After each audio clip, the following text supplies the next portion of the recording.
नमस्कार दोस्तों, बहुजन आवाज़ इंडिया चैनल में आपका स्वागत है। अम्बेडकरवादियों को शर्मिंदा करने के उद्देश्य से रतनलाल जैसे कांग्रेसी और कुछ मनुवादी फेंकू कहते हैं कि बाबा साहब कांग्रेस की मेहरबानी से संविधान सभा में पहुंचे थे। मैं उनसे पूछना चाहता हूं कि यदि कांग्रेस दलितों, पिछड़ों और बाबा साहब पर इतना मेहरबान थी तो कांग्रेस के बड़े नेता सरदार वल्लभ भाई पटेल ने यह घोषणा क्यों की थी कि मैं किसी भी दरवाजे या खिड़की से अंबेडकर को संविधान सभा में नहीं घुसने दूंगा। यदि कांग्रेस बाबा साहब से संविधान लिखवाना चाहती थी तो कांग्रेस ने अंबेडकर का विरोध कर रहे सरदार वल्लभ भाई पटेल को कांग्रेस से बाहर क्यों नहीं निकाला था।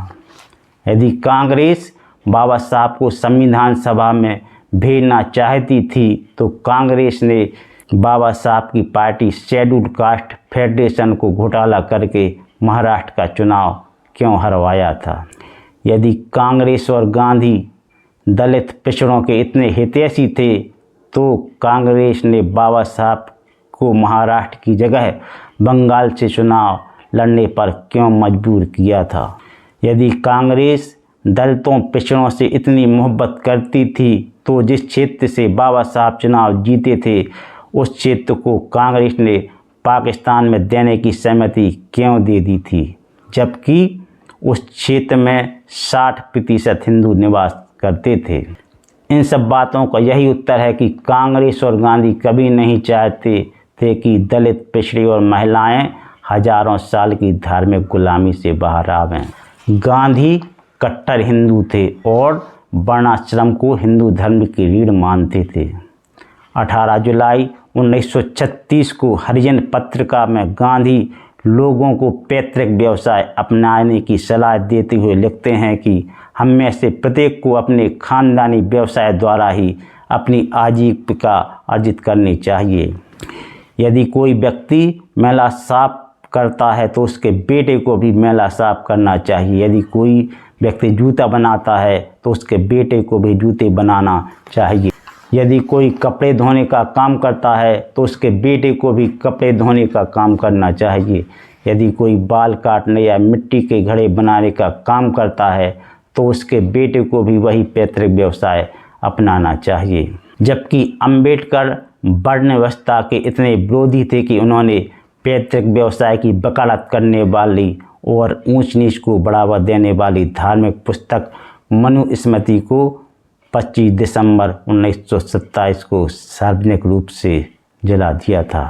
बाबा साहब का मानना था कि सभी को अपनी योग्यता और रुचि के अनुसार व्यवसाय चुनने का अधिकार मिलना चाहिए। दोस्तों, अंग्रेजों ने 1942 में घोषणा की थी कि द्वितीय विश्व युद्ध के बाद भारत में नई संविधान सभा बनाई जाएगी और भारत को आज़ादी भी प्रदान कर दी जाएगी।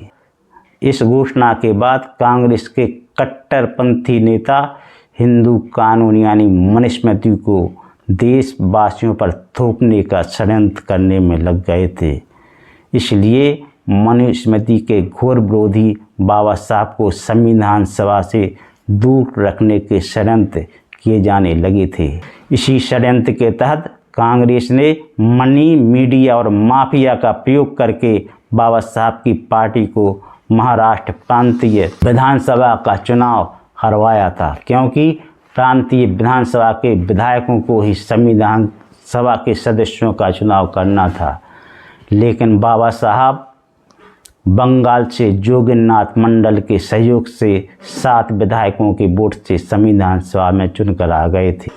कांग्रेस के षड्यंत्र को अंग्रेज बुद्धिजीवी समझ गए थे। इसलिए 12 दिसंबर 1946 को ब्रिटेन के पूर्व प्रधानमंत्री चर्चिल ने वहां की संसद हाउस ऑफ कॉमन्स में कहा था कि अपने बहुमत के दम पर कांग्रेस हिंदू राज बनाने का षड्यंत्र कर रही है। यह भारत की एकता के लिए घातक है।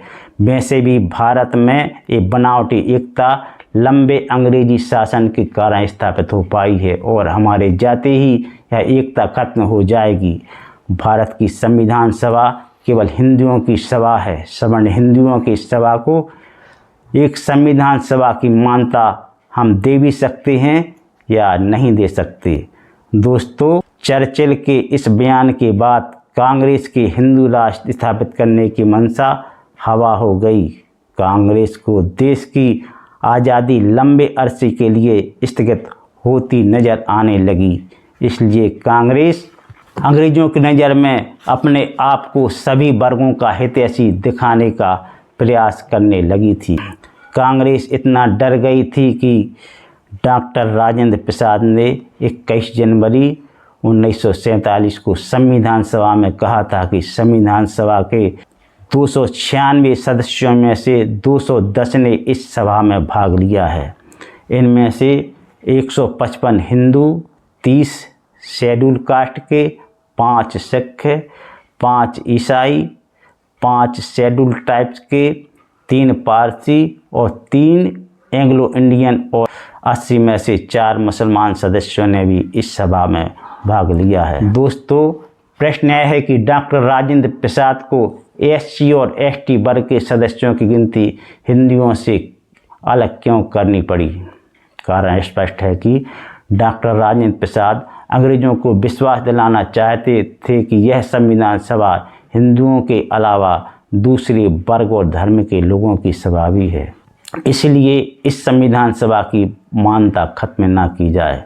दोस्तों, बहुत से कारणों में से एक कारण अंग्रेज़ों का दबाव भी था, जिसके कारण डॉक्टर जयकर से इस्तीफा दिलवाकर कांग्रेस को बाबा साहब को संविधान सभा में भेजना पड़ा और संविधान प्रारूप समिति का अध्यक्ष भी बनाना पड़ा, जिसके बाद बाबा साहब ने सभी वर्गों के हितों को ध्यान में रखकर भारत का संविधान बनाया। दोस्तों, अनुच्छेद 14 लिखकर बाबा साहब ने हिंदू धर्म ग्रंथों के ऊंच नीच को सदा के लिए समाप्त कर दिया तथा अनुच्छेद 19(6) लिखकर हिंदू धर्म में बांटे गए गंदे व्यवसाय अपनाने की मजबूरी सदा के लिए समाप्त कर दी तथा गांधी और कांग्रेस के हिंदू राज का सपना सदा के लिए चकनाचूर कर दिया। यदि आप लोगों को यह वीडियो अच्छा लगा हो तो यह वीडियो दूसरे लोगों तक भी पहुंचाएं और कमेंट के माध्यम से बताएं कि इसमें क्या अच्छा है, क्या बुरा है। जय भीम, जय भारत, जय संविधान।